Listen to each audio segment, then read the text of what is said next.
우리 말씀 함께 보도록 하겠습니다. 말씀은 고린도후서 1장 12절부터 18절까지 말씀이고요. 제가 봉독하도록 하겠습니다. 우리가 세상에서 특별히 너희에 대하여 하나님의 거룩하심과 진실함으로 행하되 육체의 지혜로 하지 아니하고 하나님의 은혜로 행함은 우리 양심이 증언하는 바니 이것이 우리의 자랑이라. 오직 너희가 읽고 아는 것 외에 우리가 다른 것을 쓰지 아니하노니 너희가 온전히 알기를 내가 바라는 것은 너희가 우리를 부분적으로 알았으나 우리 주 예수의 날에는 너희가 우리의 자랑이 되고 우리가 너희의 자랑이 되는 그것이라. 내가 이 확신을 가지고 너희로 2번 은혜를 얻게 하기 위하여 먼저 너희에게 이르렀다가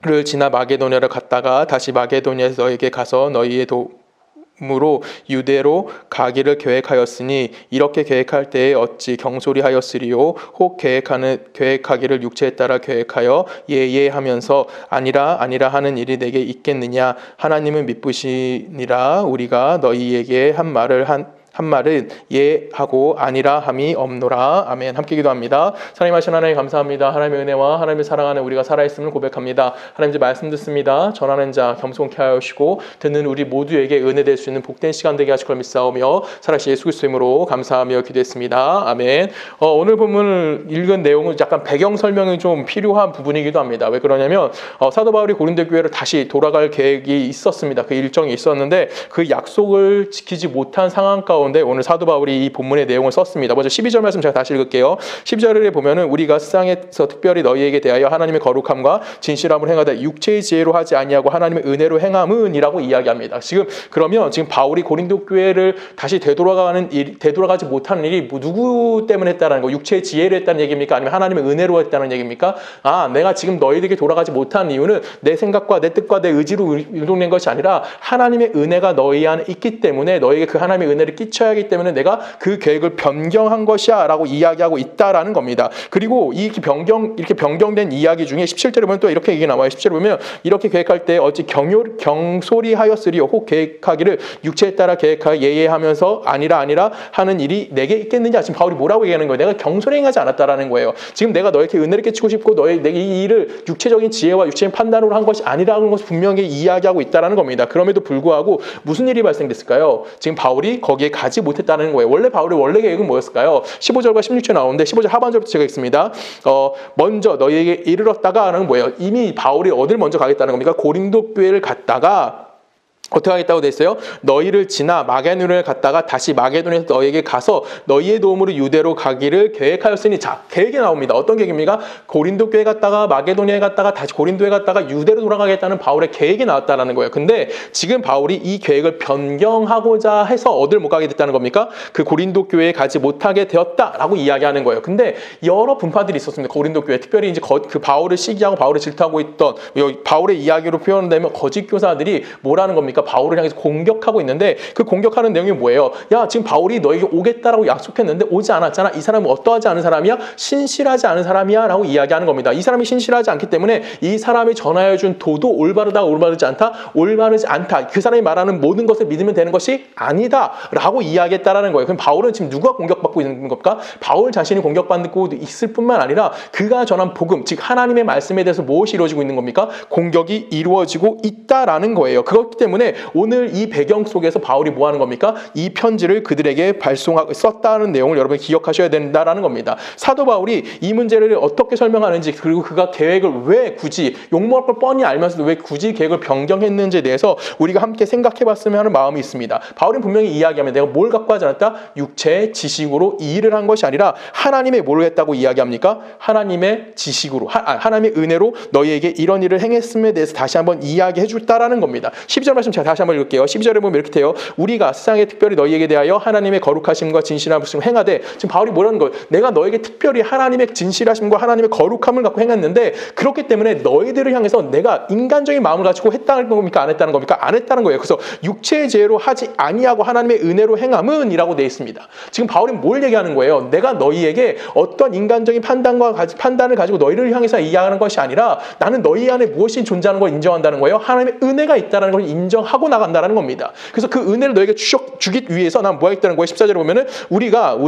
너희가 우리를 부분적으로 알았으나 우리 주 예수의 날에는 너희가 우리의 무엇이 된다? 자랑이 되고 우리가 너희의 무엇이 된다? 자랑이 되는 그것이니라 라고 이야기해요. 그럼 바울이 내가 너희에게 인간적으로 행한 것이 아니라 하나님의 은혜를 가지고 너에게 행하기를 원했는데 그 행함의 결과가 뭐라고 나타나는 거예요? 네가 우리의 자랑이 되는 거고 우리가 너의 뭐가 된다? 자랑이 되게 하기 위함이라는 거 이야기하고 있다라는 것이에요. 그러면 바울이 왜 이 계획을 바꿀 수밖에 없었던 그 이야기의 근본 원인이 무엇이었을까요? 성경 계속 보면 10장으로 갑니다.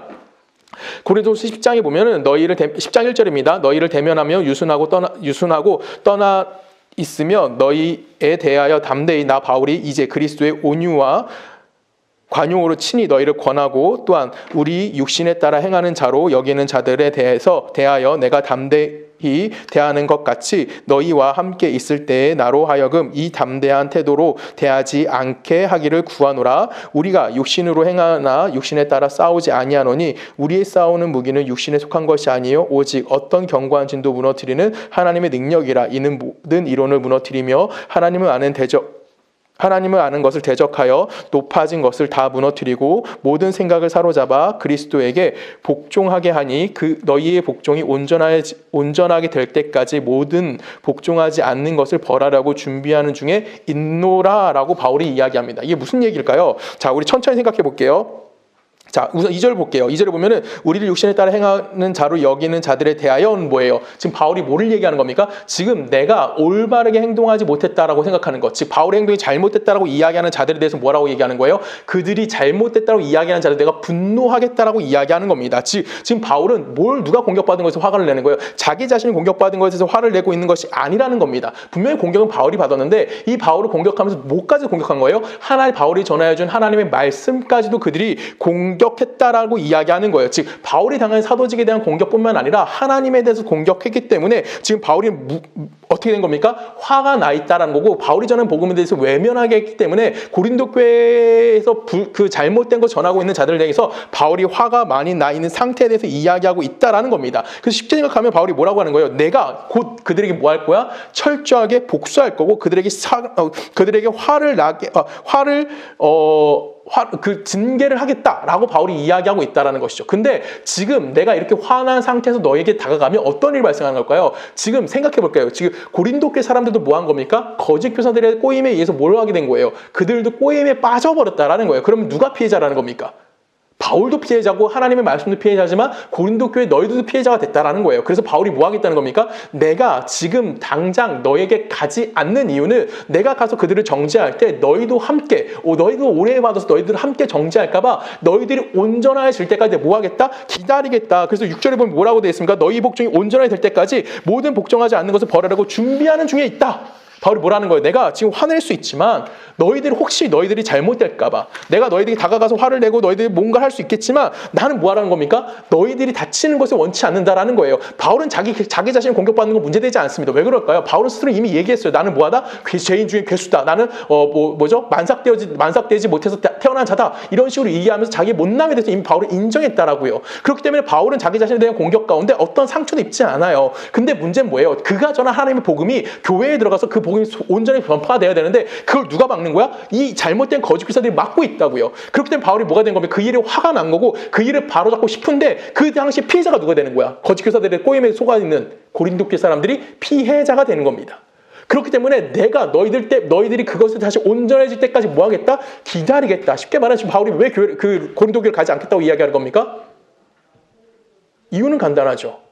고린도 교회에 있는 성도들이 이미 예수 그리스도의 은혜를 경험한 자들이기 때문에 그들이 다시 회개하고 하나님의 복음으로 돌아올 때까지 뭐 하는 겁니까? 기다려줄 수 있는 시간을 그들에게 허락해 주겠다라고 바울은 이야기하고 있는 거예요. 우리가 이걸 잘 생각해야 되는 겁니다. 바울이 갖고 있는 능력이, 바울이 갖고 있는 권세는 뭘까요? 심판하고 정죄하는 권세를 갖고 있는 것이 아니에요. 바울은 예수 그리스도로부터 뭘 받은 자입니까? 그리스도의 사랑이 무엇인지를 깨달은 자이기 때문에 그 깨달은 사랑을 뭐 하는 자예요? 나누어 주어야 되는 사람이다라는 것이죠. 근데 우리는 여기서 자꾸만 실수하는 게 뭘까요? 우리는 내가 옳다는 것을 끊임없이 주장하고 싶어 한다라는 거죠. 여러분, 우리가 언제 가장 힘이 세집니까? 남들과 싸울 때. 다른 사람이 실수한 걸 발견했을 때요. 그 사람이 잘못된 것을 이야기했을 때입니다. 그래서 뭐 하는 겁니까? 그 꼬투리를 잡아서 우리 뭐 하려고 그러죠? 그 사람을 짓밟고 그 위에 쓰려고 한다라는 것이죠. 근데 바울이 말하는 핵심이 뭘까요? 상대방의 하나님의 대적이 되고 정말 공격하는 대상이라면 바울이 뭐 하겠다는 거예요? 기다리겠다는 거예요. 무엇이 될 때까지? 그 안에서 정체가 드러나고 그에게 꼬임받은 사람들이 다시 회복되어질 때까지 바울은 기다렸다가 그 문제가 되는 사람만 뭐 하겠다는 겁니까? 그를 향해서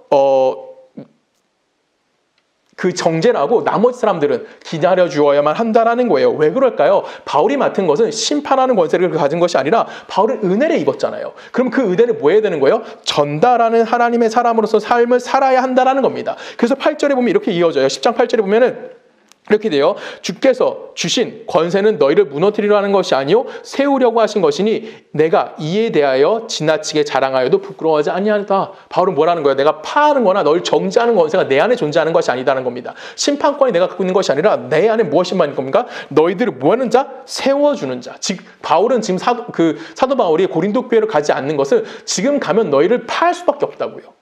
너희를 정죄할 수밖에 없다고요. 그래서 내가 뭐 하지 않겠다는 거예요? 뻔히 욕먹을 거 알고 분란이 일어날 거 알지만 나는 내가 욕먹어도 괜찮아. 근데 너희를 정죄하는 것이 아니라 너희가 온전해질 때까지 나는 기다렸다가 너희에게 가서 너희가 갖고 있는 그 실수가 우리가 만나서 하하하고 이야기할 수 있는 그렇게 이야기할 수 있을 때까지 난 기다려주고 뭐 하겠다는 겁니까? 너희를 세워주겠다라고 이야기하는 겁니다. 이 이야기를 고린도전서 1장으로도 동일하게 연결이 돼요. 1장 23절에 보면 이렇게 말합니다. 내가 내 목숨을 걸고 하나님을 불러 증인하게 하노니 내가 다시 고린도에 가지 아니하는 것은 누구를 아낀다? 너희를 아끼려 함이다라고 이야기하는 것이죠. 바울이 고린도 교회로 돌아가지 않는 건 뭐예요? 자기 자신을 위한 것이 아니라 바울이 고린도 교회를 가지 않는 이유는 거기서 어떤 세력을 만드는 것이 아니라 바울이 지금 뭐 하는 겁니까? 고린도 교회 너희들을 내가 뭐 하기 위해서 세워주기 위해서 뭐 하는 겁니까? 그 자리에 가지 않겠다라는 거예요. 즉 바울이 맡은 임무는 파는 임무를 맡은 것이 아니라 심판하는 임무를 맡은 것이 아니라 그 한 사람 한 사람을 뭐 하는 임무를 맡은 겁니까? 세우는 일을 맡았기 때문에 그렇게 한다라고 바울은 이야기해주고 있다라는 겁니다. 이 말이 우리 마음에도 동일하게 적용이 되어져야만 한다라는 거예요. 왜 그러냐면 지금 너희를 위한다라고 너희를 아낀다라는 표현은 바울이 갖고 있는 사역의 어떤 핵심입니다. 뿐만 아니라 예수 그리스도가 우리에게 보여준 십자가의 길이 바로 이 모습 가운데 드러나 있는 거고요. 오늘 예수를 믿는다고 이야기하는 우리 모두 다 이 상황 가운데, 이 표현 가운데 가져야 되는 가장 이 표현을 우리 신앙에서 가져야 되는 가장 근본적인 내용이라고 가져가야만 한다라는 겁니다. 왜 그럴까요? 우리 안에는 끊임없는 결핍이 존재하고요. 문제가 발생할 수밖에 없습니다. 여러분 신앙생활하면서 우리는 매번 뭘만 하려고 하냐면 내가 옳은 것을 주장하려고 해요. 내가 어떤 한 가지 옳은 일을 했어요. 그럼 그 옳은 일이 내게 뭐가 되는 거예요? 어떤 감투가 되는 겁니다. 그것이 내게 의가 돼가지고 뭐가 되는 거예요? 그렇지 못한 자들을 향해서 끊임없이 비판하려고 해요. 이건 뭐라고 표현한 겁니까? 이거는 우리 율법이라고 표현하는 것이죠. 근데 여러분 생각해 볼까요? 여러분 옳은 일 할 수 있습니다. 그렇죠? 저도 옳은 일 가끔 합니다. 바른 신앙생활 할 때도 있어요. 뭐 이렇게 얘기하면 되게 못된 소리 같네요. 그렇지만 내가 바른 일은 하나 합니다. 근데 그 하나를 했지만 바르게 하지 못한 일은 몇 개가 될까요? 셀 수 없이 많을 거예요. 제가 오늘도 저희 집사람의 마음을 속상하게 왔어요. 그리고 여기 지금 말씀을 전하고 있다고요. 그러면 저는 바른 일 지금 하고 있죠. 근데 이 바른 일 앞에는 뭐 하고 왔어요? 저희 집사람 이틀 속상하게 하고 왔어요. 마음을 상처를 줬다고요. 왜 이런 일을 이렇게 될까요? 인간이기 때문에 그래요. 우리는 항상 실수할 수밖에 없는 거고 넘어질 수밖에 없다라는 거예요. 그래서 우리는 내가 옳은 것을 주장할 필요가 있어요? 없어요? 없다고요. 왜? 인간은 뭐하기 때문에 연약하기 때문에 쓰러질 수밖에 없다고요. 그래서 누구죠? 모세는 시편 90편에서 이렇게 고백합니다. 우리 함께 읽어봅니다. 시편 90편에 보면 이 9절에 제가 읽을게요. 9절부터 우리의 모든 날의 주의 분노 중에 지나가며 우리의 평생의 순식간에 다하니이다 라고 표현합니다. 지금 모세가 뭐라고 했어요? 우리의 모든 날이 어디에 있다? 주의 분노 중에 지나가며 라고 표현해요. 그러면 이미 내 삶의 모든 여정은 하나님의 진노 속에 있다는 거예요. 왜 그럴까요? 우리는 하나님 앞에 한 번도 바르게 산 적이 없거든요. 하나님 앞에 올바르게 산 적이 없어요. 여러분 아시잖아요. 이스라엘 백성이 출애굽을 합니다. 출애굽 40년 동안 하나님은 엄청난 은혜를 베풀어줬어요. 근데 그 40년의 시간 동안 이스라엘 백성을 하나님 제대로 섬긴 적 있습니까? 없습니까? 단 한순간도 없다라고 성경 우리들에게 이야기해 준다고요. 이유는 뭘까요? 인간은 그런 존재일 수밖에 없다라는 거예요. 그래서 모세가 그 연속해서 뭐라고 합니까? 우리의 연수가 70여 강건은 80이라도 그 연수를 자랑하면 수고와 슬픔뿐이요 신속히 가는 우리가 날아가나이다 라고 표현합니다. 모세가 뭐라고 얘기하고 있어요? 7, 80년 살아봤자 우리가 자랑할 건 뭐라고요? 수고와 슬픔뿐이다. 인간은 그런 삶밖에 살 수 없다라는 겁니다. 그래서 인간의 이런 연약함을 해결하기 누가 찾아서 모세가 계속 고백하냐면 주님이 우리를 찾아와 주셨고 우리를 찾아와 주심을 통해서 우리가 뭐 했다고 얘기하는 거예요? 이제는 하나님으로부터 엄청난 하나님으로부터 우리가 주님이 우리를 찾아와 주셔서 우리에게 직분을 맡겨 주셨다고 이야기하는 거예요. 그 직분이 뭡니까? 이스라엘 백성이 맡겨진 직분, 거룩한 제사장의 나라가 되는 거예요. 왕 같은 제사장이 되는 것이 무엇입니까? 이스라엘에게 맡겨준 직무인 거고요. 또한 오늘 우리에게도 동일하게 하나님이 맡겨주신 일이라는 겁니다. 그럼 우리는 무슨 자가 되는 거예요? 왕 같은 제사장이 되는 겁니다. 여러분, 제사장은 누굴 심판하는 자입니까? 아닙니다. 하나님과 이스라엘의 사이에 서서 연결해주는 자의 역할을 감당해야만 하는 거예요. 그러면 우리도 뭐 하는 겁니까? 어떤 심판권을 가지고 누군가를 비판하고 누군가를 심판하고 누군가를 정죄하는 것이 아니라 우리는 뭐 하는 겁니까? 그 하나님과 세상에서 뭐 하는 거예요? 그들이 하나님 앞에 바로 설 수 있도록 우리 뭐 하는 겁니까? 그들에게 하나님의 은혜가 무엇인지를 알려주는 자가 죄송합니다. 알려주는 자가 돼야만 하는 거고요. 그들 한 사람 한 사람을 하나님 앞에 세워줄 수 있는 자가 되어져야만 한다라고 모세는 우리에게 이야기해 주는 거예요. 바울은 계속해서 이렇게 얘기해요. 5장 13절에 보면 이렇게 얘기합니다. 우리가 만일 미쳤어도 하나님을 위한 것이요 정신이 온전하여도 너희를 위한 것이다. 지금 바울이 굉장히 거친 표현을 써요. 내가 미쳤어도 하나님을 위해서 미치는 거고 내가 온전한 것도 다 너희를 위한 거야. 이렇게 바울이 거치게 이야기하는 말을 하는 게 이해가 가시는 거죠. 이해가 가실 거라고 저는 생각합니다. 왜 그러냐면 지금 바울은 뭐라는 거예요? 내가 하나님을 위해서 또한 내가 너희들을 위해서 이 중간에서 너희를 세우는 거야. 누구 앞에 바로 서게 하기 위해서 하나님에게. 왜? 내가 받은 은혜가 어마무시하기 때문에 이 은혜를 난 너에게 동일하게 전달해 주는 자이기 때문에 나도 못난 자고 너희도 못난 자야. 그렇기 때문에 나는 정죄하고 싶지 않아. 너희가 바로 설 때까지 난 뭐 할 거야? 기다려 주겠다고. 이것이 누구의 마음인 겁니까? 예수 그리스도의 마음인 거고요. 이것이 우리를 향한 하나님의 마음인 거고요. 이것이 지금 오늘날 내가 예수 그리스도의 은혜를 깨닫고 있다고 이야기하는 우리가 누구에게 다른 사람에게 베풀어야 되는 예수 그리스도인의 다음의 모습의 가장 기본이라고 바울은 우리들에게 이야기해주고 있다라는 겁니다. 그렇기 때문에 14절부터 계속 이렇게 얘기해요. 14절부터 제가 읽습니다. 그리스도의 사랑이 우리를 강권하시노다. 우리가 생각하건대 한 사람이 모든 사람을 대신하여 죽었은즉 모든 사람이 죽은 것이라. 이건 예수에 대해서 이해하는 거죠. 그가 모든 사람을 대신하여 죽으심은 살아있는 자들로 하여금 다시는 그들 자신을 위하여 살지 않고 오직 그들을 대신하여 죽었다가 다시 살아나신 이를 위하여 살게 하려 함이라 라고 이야기합니다. 계속 읽어볼까요? 그러므로 우리가 이제부터 어떤 사람의 육신에 따라 알지 아니하노니 비록 우리가 그리스도도 육신에 따라 알았으나 이제부터는 그같이 알지 아니하노니. 이게 좀 어렵은 말씀인데 잘 볼게요. 그러므로 우리가 이제부터는 어떤 사람도 육신에 따라 알지 아니하노라. 이게 무슨 표현일까요? 육신에 따라 알지 않는다는 것은 그 사람이 갖고 있는 자격, 그 사람이 갖고 있는 조건, 그 사람이 갖고 있는 어떤 외형, 그 사람이 갖고 있는 어떤 성질, 성품 이런 것으로 내가 그 사람을 판단하지 않는다? 판단하지 않는다라고 이야기하는 거예요. 나도 육신 가운데 있을 때 예수를 만났어. 근데 이제는 그렇게 하지 않겠다라고 바울이 이야기하는 겁니다. 그래서 17절을 보면 그런즉 누구든지 그리스도 안에 있으면 새로운 피조물이라 이전 것이 지나갔으니 보라 새 것이 되었도다. 이 말씀 이해 가시죠?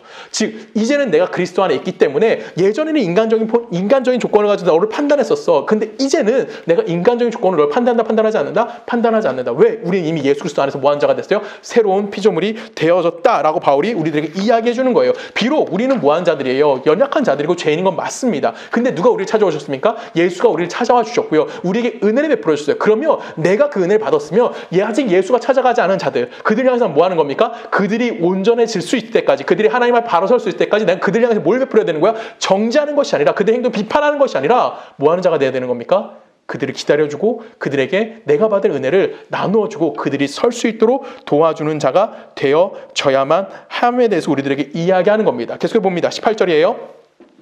모든 것이 하나님께로부터 났으니 그가 그리스도로 말미암아 우리를 자기와 화목하게 하고 또 우리에게 화목하게 하는 직분을 주셨으니. 우리에게 받은 직분이 뭡니까? 화목케 하는 거예요. 정죄하고 비판하고 심판하는 게 아니라 뭐 하라고요? 화목하게 하는 직분을 우리에게 주셨다는 겁니다. 곧 하나님께서 그리스도 안에 계시사 세상을 자기와 화목하게 하시며 그들의 죄를 그들에게 돌리지 아니하시고 화목하게 하는 말씀을 우리에게 부탁하셨느니라. 그러므로 우리가 그리스도를 대신하여 사신이 되어 하나님이 우리를 통하여 너희를 권면하시는 것 같이 그리스도를 대신하여 간청하노니 너희는 하나님과 뭐하라? 화목하라.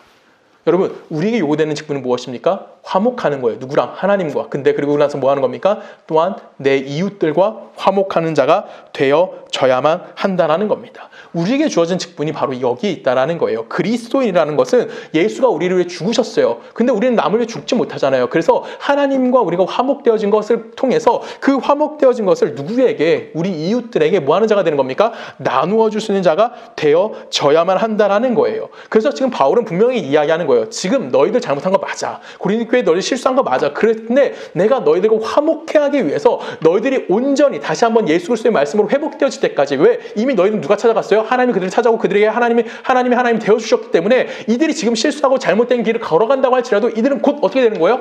돌아올 수 있다는 믿음이 있었다라는 겁니다. 그래서 너희들이 다시 회복했을 때 내가 너희에게 뭐 할 거야? 찾아갈 거야. 그래서 지금 내가 욕먹을 것도 알고 문제가 생길 것도 알아. 근데 난 뭐 하지 않을 거야? 내가 욕먹는 거 감수하면서 뭐 하지 않을 거야? 너에게 가지 않겠다라고 이야기하는 거고, 내 일이 다 마무리됐을 때, 이제 너희가 회복되었을 때, 우리 다 그렇잖아요. 과거의 실수도 다 인정하잖아요. 그리고 우리는 그 실수를 뭐 할 수 있습니까? 웃으면서 이야기할 수 있는 거예요. 바울이 그때까지 뭐 하겠다는 겁니까? 너와 내가 이제 그 실수에 대해서 웃으며 이야기할 때까지 내가 너를 찾아가지 않겠다라고 이야기하는 겁니다. 왜? 지금 찾아가면 그들과 싸잡아서, 거짓 교사들과 싸잡아서 너희를 뭐 할 수밖에 없어? 정죄할 수밖에 없기 때문에. 그래서 나는 뭐 하는 겁니까? 지금 심판하지 않기 위해서, 너희들과 화목을 이루기 위해서 너희들에게 가지 않겠어 라고 이야기하고 있는 거예요. 이게 바울의 입장인 겁니다. 계속해서 읽어볼까요? 고린도 2장 1절로 갑니다. 내가 다시는 너희에게 근심 중에 나아가지 아니하기로 스스로 결정하였노니 내가 너희를 근심하게 한다면 내가 근심하게 한 자밖에 나를 기쁘게 할 자가 누구냐? 내가 이같이 쓴 것은 내가 갈 때에 마땅히 나를 기쁘게 할 자로부터 도리어 근심을 얻을까 염려하며, 또 너희 모두에 대한 나의 기쁨이 너희 모두의 기쁨인 줄 확신하노라 라고 이야기합니다. 지금 바울이 뭐라고 얘기하는 겁니까? 내가 너에게 가서 큰 소리를 치고 너희들 왜 이렇게 못났어? 너희들 이렇게 실수했어? 를 가지고 내 자랑으로 삼지 않겠다라고 이야기하는 거예요. 내 신앙의 자랑은 뭐라고 얘기하는 겁니까? 너희들이 하나님의 말패 굳건하게 서는 거, 너희들이 하나님의 신앙 가운데 풍성한 은혜를 경험하는 것, 그것이 내가 맡은 일인 거고, 그것이 열매를 맺었을 때 내가 무엇이 되는 거냐면 그것이 나의 자랑이 되어진다라고 이야기해요. 근데 우리는 항상 이걸 못하죠. 우리는 뭐만 가지고 증명하라고 합니까? 나는 잘났는데 너는 못하지. 나는 이렇게 잘났으니까 나는 하나님부터 엄청난 은혜를 받았어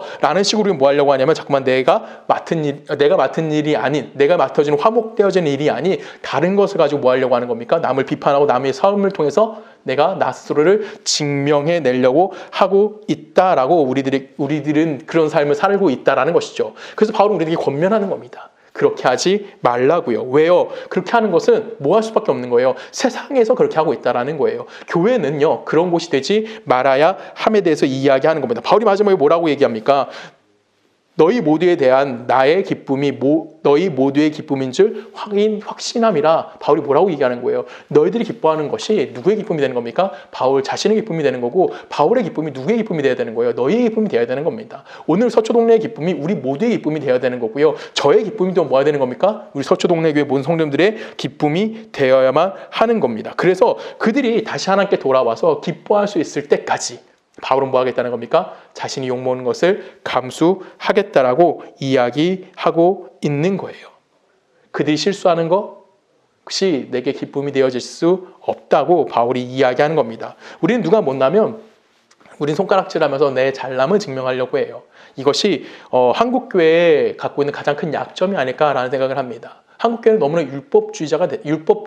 율법주의적 교회가 되어져 있어요. 왜 그럴까요? 세상의 힘이 한국 교회에 들어와서 세상의 힘이 그대로 힘을 드러냅니다. 여러분, 만약에 예를 들어 볼게요. 제가 그냥 일반 평신도입니다. 제가 노가다 하다가 막 그 땀 흘리는 모습과 그 더러운 옷을 입고 교회에 급하게 와서 예배 시간에 참석했습니다. 얼마나 은혜되는 장면이에요. 근데 옆에 있던, 저라고 이렇게 다시 그 옆에 있던 조성은이라는 놈이 냄새나, 교회 오는 저렇게 더럽게 입고 와 라고 그 사람 비판했다면, 근데 교회에선 누가 더 힘이 셀까요? 정장 차려입고 머리 힘주고 깨끗하게 옷 입고 막 지갑 성경책 이렇게 들고 지갑에 돈 두둑히 들고 와서 밥 사주고, 이런 사람이 뭐가 되는 거예요? 교회에서도 발언권이 생긴다라는 거예요. 이게 어디에 가장 큰 약점이 된 겁니까? 한국교회의 가장 큰 약점이 된 거예요. 근데 여러분, 오늘 사도 바울은 우리에게 분명히 이야기합니다. 하나님 우리에게 맡겨진 직분은 뭡니까?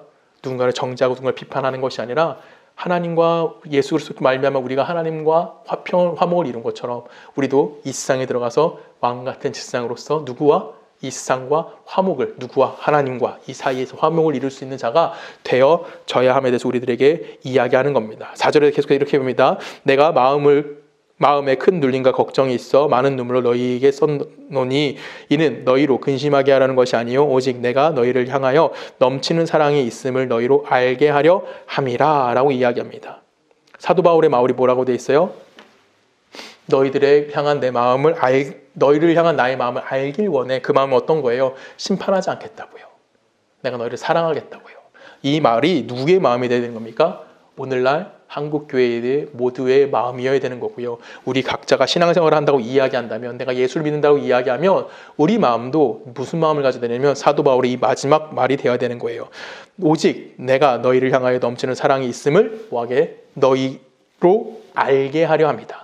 그들이 받고 있는 사랑, 바울이 받던 그 사랑이 누구에게 바울을 향해 욕하고 있는 그들을 향해서도 너희들이 내 사랑을 알기를 원해라고 바울이 이야기하는 거고요. 우리는 그런 자로 부름받았다는 걸 알기를 원한다라는 겁니다. 마태복음 5장에 보면 우리는 뭐라고 표현합니까? 우리는 세상의 빛과 소금이다라고 이야기합니다. 이미 우리는 세상의 빛이고 우리는 소금이에요. 그렇기 때문에 비록 내 삶이 좀 부족하고 내 삶이 좀 잘못된다고 할지라도 그것을 가지고 우리는 뭘 할 수 있는 겁니까? 하나님이 지금도 이 사소한 조성이라는 사람을 통해서 일하고 계시다라는 것을 많은 사람들에게, 내 주변에 있는 모든 사람들에게 알게 하신다라는 거예요. 그건 뭐예요? 쉽게 말하면 하나님의 동역자로 우리를 불러 세워 주셨다라고 이야기하는 겁니다. 그래서 나는 남들과 다르다라고 이야기할 수 있어야 되는 거예요. 비록 세상적인 조건은 좀 부족할 수도 있습니다. 세상적인 여건은 좀 낙후될 수도 있어요. 근데 중요한 건 뭡니까? 내 안에 누가 살아있다는 걸 잊지 말아야 되는 거예요. 예수 그리스도가 살아있다라는 것을 잊지 말아야 한다는 겁니다. 그래서 우리는 뭐라는 거예요? 나는 너희를 위해서 뭐 할 수 있어? 예수가 나를 위해 죽었던 것처럼 나도 예수를 위해서 내 삶을 바칠 수 있는 거고 너희를 위해서 내 인생을 바칠 수 있어. 바로 뭐라고 하면 사나 죽으나 우리는 누구의 것이다? 주의 것이다 라고 고백할 수 있는 그 고백이 우리 삶에서 무엇이 되어야 되는 겁니까? 실천되어야만 한다라고 우리들에게 이야기하는 거고, 그 실천할 수 있는 마음과 그 실천이 여러분들 무엇이 되어야 되는 거예요? 자랑이 되어야 되는 것이라고 오늘 우리들에게 이야기하는 겁니다. 여러분들의 신앙의 소망이 바로 거기에 있어야 하는 거예요. 우리 고린도서 8장으로 가볼까요? 8장에 보면 이 마음이 좀 많이 나옵니다. 8장 9절입니다. 우리 주 예수 그리스도의 은혜를 너희가 알거니와 부유하심으로써 너희를 위하여 가난하게 되심은 그가 가난함으로 말미암아 너희를 부유하게 하려 하심이라 하라고 이야기합니다. 자, 예수 그리스도가 왜 가난해졌다고요? 우리를 부유케 하시기 위해서요. 예수님이 부족한 것이 있어서 가난해지셨습니까? 아니에요. 예수님은 가난해진 이유는 딱 하나예요. 그가 갖고 있는 부유함을 누구에게 준 거야? 우리에게 주셨다고요. 우리에게 주심을 통해서 우리를 뭐하게 하시는 겁니까? 부유하게 만들어 주시겠다라고 이야기하는 거예요. 여기서 우리가 잘 생각하면 그건 금전적인 문제에 대해서 이야기하는 것이 아닙니다.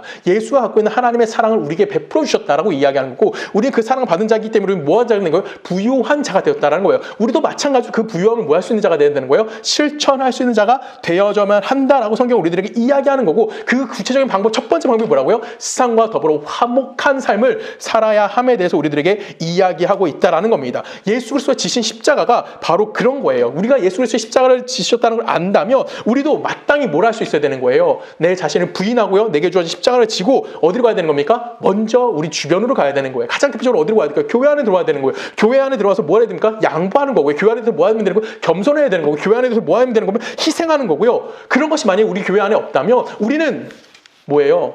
친교 모임에 지나지 않는 굉장히 연약한 모습일 수밖에 없다라는 겁니다. 이 연약함 속에서 우리는 뭐 해야 되는 겁니까? 이 세상의 이치와 세상의 방법을 뛰어넘는 하나님의 은혜가 무엇인지를 우린 알아야 하는 거예요. 즉 하나님의 말씀이 내 삶에서 힘으로 발휘될 수 있도록 우린 뭐 해야 되는 겁니까? 내게 주어진 직분이 무엇인지에 대해서 고민하고 그것을 실천할 수 있는 사람이 되어져야만 한다는 겁니다. 그래서 끊임없이 성경은 우리에게 뭘 요구하는 거예요? 순종이라는 걸 요구하는 겁니다. 왜요? 우리가 할 수 있는 거는 하나님의 존재를 알았다라는 거예요. 그래서 우리는 어쩔 수 없이 그 존재의 거룩함을 닮아가야 하기 때문에, 하나님이 예수 그리스도의 풍요로움이 내 삶에 채워졌기 때문에, 그래서 내 안에 예수가 살아있기 때문에 난 뭐 해야 되는 겁니까? 그 은혜를 나눔으로 갈 수 있어야 하는 거예요. 근데 이걸 누가 거절한 거냐면 고린도 교회가 부정했다라는 겁니다. 그래서 고린도 교회는 바울을 향해서 엄청난 욕을 했고요. 바울은 바울을 향해서 고린도 교회가 엄청난 나쁜 소리를 많이 하게 됩니다. 우리 고린도전서로 가볼까요? 4장입니다. 4장 18절. 너희가 이미 배부르며 이미 풍성하며 우리 없어도 왕이 되었도다. 이것만 들어도 딱 알겠죠. 고린도 교회를 향한 바울의 분노가 어느 정도인지. 우리가 너희와 함께 왕노릇하기 위하여 참으로 너희가 왕이 되기를 원하노. 이건 뭐예요? 바울 비꼬는 거예요. 야, 니들 왕 해먹어. 이 말 하는 거죠. 그렇죠? 지금 바울이 그렇게 화를 내고 있는 이유가 뭘까요? 지금 이들은 스스로가 뭐가 되고 싶다는 거예요. 왕의 자리에 놓고 싶다라고 얘기하는 거예요. 계속해 있습니다. 내가 생각하건대 하나님의 사도인 우리도 죽이기로 작정된 자와 같이 끄트머리 세워주셨음에 우리는 세계 곧 천사와 사람에게 구경거리가 되었도다. 우리는 그리스도 때문에 어리석으나 너희는 그리스도 안에서 지혜롭고 우리는 약하나 너희는 강하고 너희는 존귀하나 우리는 비천하며 바로 이 시각까지 우리가 줄이고 목마르며 헐벗고 매맞으며 정처 없고 또 수고하며 친히 손으로 일을 하며 모욕을 당한즉 축복하고 박해를 받은즉 참고 비방을 받은즉 권면하니 우리가 지금까지 세상의 더러운 것과 만물의 찌꺼기 같이 되었도다. 여러분 바울의 인생이 지금 보이십니까? 지금 바울이 뭐라고 얘기하고 있어요? 가장 기본적인 이거죠. 9절. 내가 생각하건대 하나님의 사도인 우리를 죽이기로 작정된 자 같이 끄트머리에 세워놓으셨다. 그래서 우리는 뭐했다? 힘들게 살았다. 우리는 예수 믿는 걸 갖고 잠깐 어떻게 생각하냐면 왕의 하나님의 보좌에 올라갔다고 생각해요. 맞아요. 근데 그거는 예수가 재림할 때고 이미 이 세상에 우리는 뭐 하는 거예요? 우리는 그 보좌에 앉아서 꾸정물이나 더러운 일이 내게서 사라질 거라고 생각한다라는 것이죠. 근데 바울은 분명 뭐라고 얘기합니까? 내 안에 그리스도가 살아있어. 너희 왕노릇해. 나는 예수의 길을 갈 거야. 그래서 나는 비천한 삶을 사는 거고 나는 줄이고 헐벗고 매맞고 정처 없이 살 거야. 근데 내 안에 누가 있다는 걸 증거할 거야? 예수가 살아있음을 드러낼 거야 라고 바울은 우리들에게 이야기하는 겁니다. 그래서 난 누굴 쫓아가겠다고 얘기하는 거예요? 그리스도가 걸어간 그 길. 머리 둘 곳 없이 정처 없이 돌아왔던 예수의 삶을 내가 뭐 하겠다는 거예요? 쫓아가겠다라고 이야기하는 겁니다. 그것이 어떤 길입니까? 고난의 길인 거고요. 그것이 섬기는 일인 거고요. 계속되어지는 일이어야 되는 거고요. 그것은 뭐가 되는 겁니까? 십자가를 지는 일이어야만 한다는 겁니다. 그래서 우리는 뭐 하는 겁니까? 하나님 앞에 더 쓰이고 인정받게 되면 될수록 우리는 누굴 위해 사는 자가 되어야 되는 겁니까? 바로 남을 위해서 사는 삶을 살아야 하는 거고요. 우리는 또한 세상을 위해서 살아가는 사람이 되어야만 한다는 겁니다. 아멘이십니까? 이게 진짜 어려운 거예요. 세상은 나 혼자를 위해 살라고 이야기하지만 교회는 예수 믿는 자는 누굴 위해서? 남을 위해서 삶을 살라라고 이야기하는 겁니다. 그것이 바울이 얘기한 그리스도의 남은 고난이 교회를 위해서 또한 나에게 채워지기를 원하노라라고 이야기했다라는 것입니다. 이게 하나님의 사랑을 이해한 자들이에요. 근데 하나님의 은혜를 이해하지 못하고 예수 그리스도의 십자가를 이해하지 못한 자들은 뭐라 할까요? 자기 혼자 하나님의 보좌 위에 올라가서 혼자 거룩하다라고 외치는 겁니다. 한 손에 십자가를 들고 한 손에 성경책을 들고 나는 거룩합니다. 누군가를 향해 정죄하고 누군가를 향해 비판하고 내가 옳다라고 외치고 내가 옳기 때문에 너희는 틀렸다라고 하고 그 틀린 걸 짓밟고 그들의 정죄함을 통해서 나라는 존재를 증명해내려고 하고 그것이 예수 믿는 자라고 이야기할 수 없다라는 거예요. 고린도서 8장 9절에 보면 4장 8절 고린도전서 4장 8절 제가 다시 한번 읽을까요? 4장 8절에 뭐라고 되어 있습니까? 바울이 엄청나게 화를 내잖아요. 너희가 이미 배부르며 이미 풍성하며 우리 없어도 왕이 되었도다. 우리가 너희와 함께 왕 노릇하기 위하여 참으로 너희가 뭐가 되기 원한다? 왕이 되기 원한다. 얼마나 어이없는 얘기입니까? 바울이 얼마나 화가 났으면 이렇게 얘기를 할까요? 아까 우리 고린도서 8장 9절 말씀 기억하실 겁니다. 그리스도의 풍성함이 그가 가난해지심으로 우리가 풍요로워졌다라고요. 예수가 이 땅에 오신 목적은 우리 안에 예수를 채워주시기 위해서 이 땅에 오신 거예요. 부유하신 자로서 가난을 선택하셨다고요. 왜? 가난한 우리를 부유케 하시기 위해서 그렇다는 겁니다. 그런데 왜 우리는 남을 부유케 하는 일을 못하느냐는 것이죠. 그 부유함을 경험한 너희는 왜 스스로만 부유하고 남을 부유케 하는 일을 못하고 오히려 그 사람이 가난해지기를 원하고 있느냐라고 오늘 우리들을 향해서 경고하시는 겁니다. 그래서 우리는 이런 결론에 도달해야 되는 겁니다. 세상은 분명히 이렇게 얘기합니다. 내가 죽을 때 누가 와서 울어줄까? 오늘도 제가 아는 분의 장모님이 돌아갔을 때 문자가 왔어요. 우리는 보통 그렇게 생각해요. 내 장례식장에서 누가 울어줄까? 이게 가장 많이 생각하는 겁니다. 우리의 기본적인 생각이죠. 근데 여러분, 내가 가서 울어줄 수 있는 사람이 되어져야만 하는 겁니다. 내가 누군가 죽었을 때 그 사람을 위해서 울어줄 수 있을까? 울어줄 수 있는 사람이 될 수 있을까? 이런 고민을 하셔야 되는 거예요. 여기서 누굴까요? 원수일 겁니다. 왜? 그 사람 누구의 사랑을 받은 자이기 때문에 하나님의 은혜를 경험하고 알고 있는 자일 수 있기 때문에. 그래서 그 사람이 죽은 것 같은데 내가 가서 울어줄 수 있는 사람이 되어줘야만 하는 거예요. 여러분, 사랑받는 건 쉬운 겁니다. 사랑받는 자 되는 건 어려운 일이 아니에요. 근데 누군가를 사랑해 준다라는 것, 그것이 우리의 자랑이 되어져야만 하는 겁니다. 짐을 남에게 지워주는 것이 아니라 그 남의 짐을 내가 뭐 하는 겁니까? 대신 짊어지고 가질 수 있는 자가 되어져야만 하는 거예요.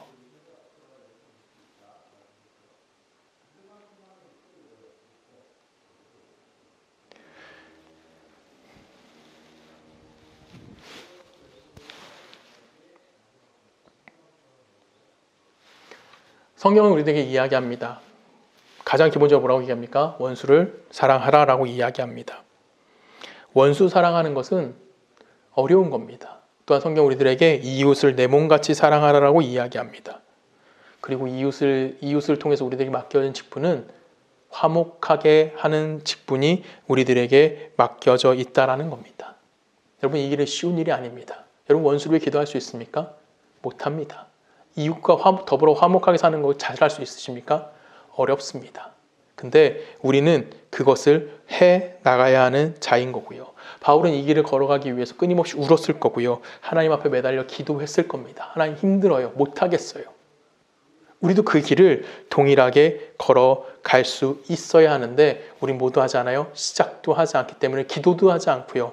우리는 시도조차 하지 않는 사람일지도 모르겠습니다. 그래서 우리가 할 일이면 가장 중요하게 먼저 시작하셨으면 좋겠어요. 사랑하는 사람을 만드는 겁니다. 내가 너 사랑해 줄게. 내가 너 사랑할 수 있어. 그 사랑의 대상이 누구인 겁니까? 바로 우리의 원수일 수도 있어야 하는 겁니다. 여러분, 2024년 이제 마지막 주입니다.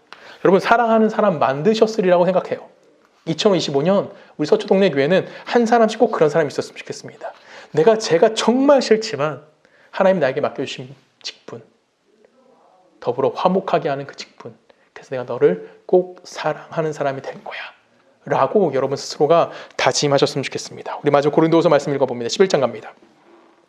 이 외의 일은 고사하고 아직도 날마다 내 속에 눌리는 일이 있으니 곧 모든 교회를 위하여 염려하는 것이라.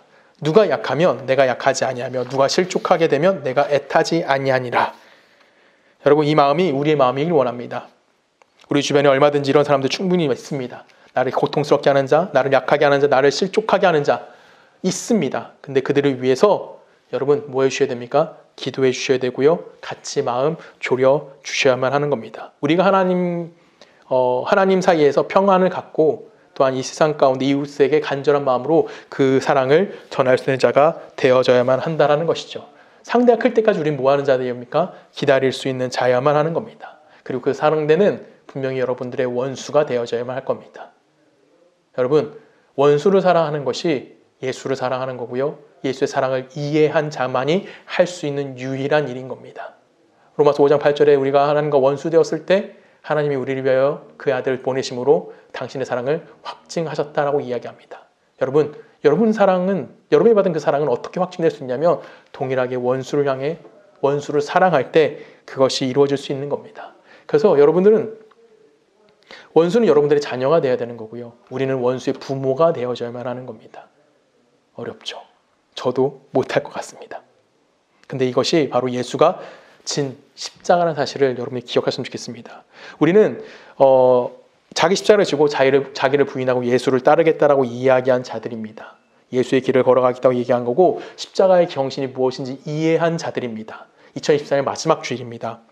여러분 혹시 아직도 누군가가 너무나 미워서 그에게 연락도 못한다면 이미 차단했을 수도 있겠지만 2025년에는 그 사람을 내가 만나서 밥은 한 끼 못 먹을지언정 그 사람의 영혼을 위해서 그 사람의 가정을 위해서 기도할 수 있는 정말 하나님의 은혜가 그 가정에 충만할 수 있게 해달라고 여러분들 스스로가 그 일을 실천할 수 있었으면 좋겠습니다. 오늘 바울은 가지 않았습니다. 고린도 교회로 돌아가지 않았습니다. 이유는요. 그들이 회복될 수 있도록 기다려줬고 하나님의 은혜 안에서 그들이 하나님을 이해할 때까지 기다려줬다는 것입니다. 이것이 여러분들의 삶이어야 되는 거고 우리 서초동네교회의 삶이어야 된다는 사실을 여러분이 꼭 기억해 주셨으면 좋겠습니다. 2024년 여러분들이 하나님의 은혜 안에 잘 마무리하시고 우리에게 마음에 상처를 준 자가 있다면 여러분이 먼저 손을 내밀어 예수 그리스도의 사랑을 가지는 자로서 그 사람을 사랑할 수 있는 자가 되기를 주님의 이름으로 부탁드립니다. 우리 함께 기도하시겠습니다. 하나님 감사합니다.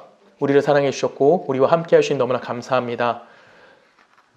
하나님 바울은 자기가 욕먹을 것을 알았지만 그들을 위해서 그는 기다렸고 참았습니다. 그것이 우리에게 보여준 하나님의 사랑이고 예수 그리스도 십자가라는 사실을 잊지 않길 원합니다.